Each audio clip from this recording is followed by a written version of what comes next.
I'm recording. Hey, part 2 here for the 24 by 24's kitchen sink paintings with a little bit of negative space. Part 1 is obviously look for part 1 kitchen sink. And let me show you the colors again so you can see what we're working with here. I have another recycled, repurposed, reused Gallery Level 3 canvas that I had gessoed over an old painting that I decided to release and create something new. So this is the second one, and in this play around, and we'll see how, if it ends up being a flow between the two of them. So let me show you the colors. Okay, so here again are the colors that I'm working with. This is very much of like a permanent violet dark. All of these were from other pours that are a mix of mediums, and I apologize, like I did in part 1, I don't know what the types, what the colors are. I did add mix though to try to get a similar consistency. Maybe we'll use some more of this kind of corally orange this time, because there's there's a lot of that orange and pink. All right, and this beautiful red. Really liked how this red came into the other painting in part 1. Yes, the purple permanent violet kind of color. This is a very pretty kind of shimmery lilac-y color. This is white with, it could have some satin enamels in it. I don't remember. This is Deco Art 24 karat gold. Then we've got the Payne's gray, a really pretty teal, a cobalt metallic blue, a lighter teal with a gold flash in it, and then a really pretty green gold. Looks like a very neon-y, limey green in there, doesn't it? All right, so those are the colors. We got 12 here. 13 actually, I think, with the white, and we're gonna get pouring. So I wanted to just jump in here a little bit as I'm intentionally choosing the colors here for this piece. This is the second one in, I'm using the same kind of, kitchen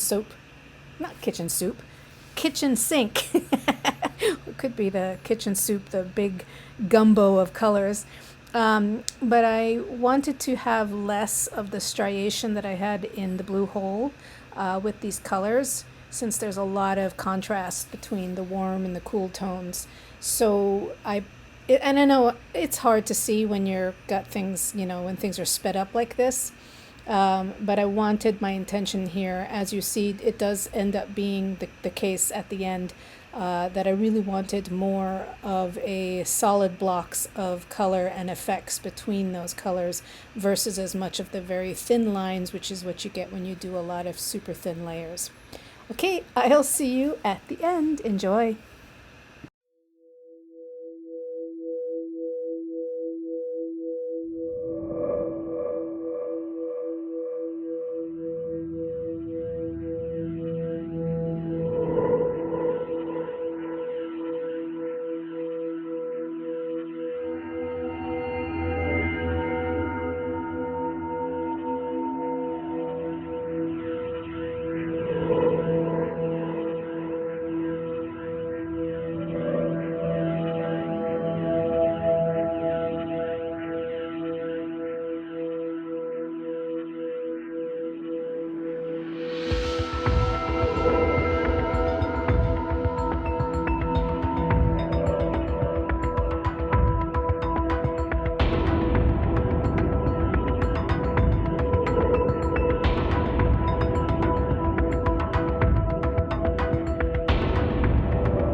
Hey again. So I'm trying to keep the integrity of the center here on this piece.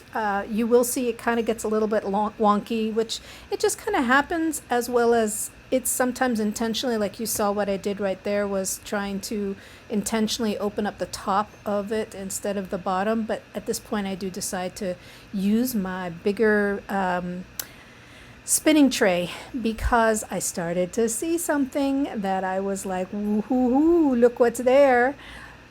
As you probably already saw the title, I am a diehard Star Trek fan. And so I started to see this thing there in the center that was beginning to look like the Enterprise. At least that's what my imagination saw.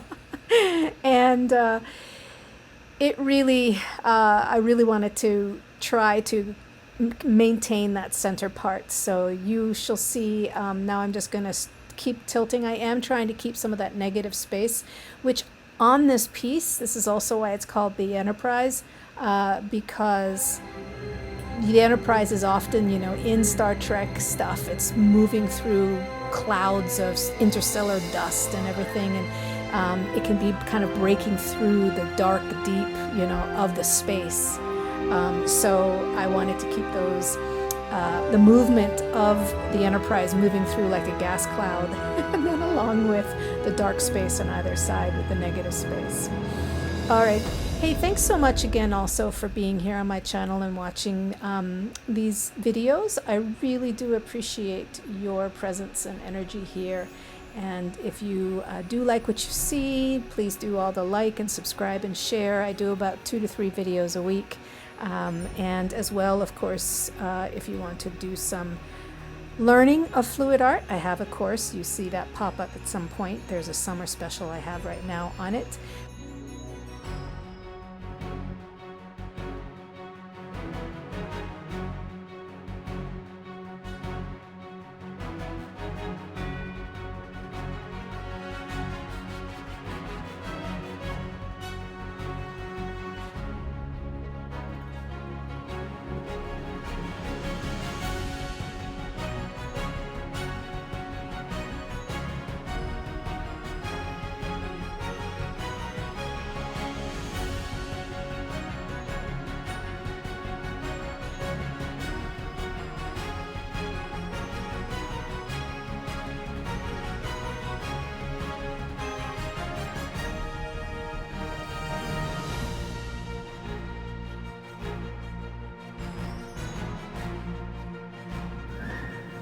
Okay, here's the Enterprise. Yeah. I don't know about you, but I'm digging it. I'm digging it. I really, really am. These funky little fingerlings here happened because of the right before. So I was doing pretty much a straight pour, and then there was a little bit of ring here and this and that, but then this was when I raised it up before finishing off the center. Well, the last bit of paint coming out of the cup. I raised it up and got a lot of agitation, a lot of churning going on there in the center. So I wanted to try to keep that intact as much as possible because this permanent violet, dark permanent violet, dark is going to dry a beautiful dark color. So seeing it intermixed in the golds and the pinks and the oranges here, I know it's going to dry with a lot of contrast. So that's why I also wanted to really open up the center. The Enterprise here, I mean, in this like aqua going on with that orangey coral color and those fun little orbs everywhere. Maybe that's what they should be called now.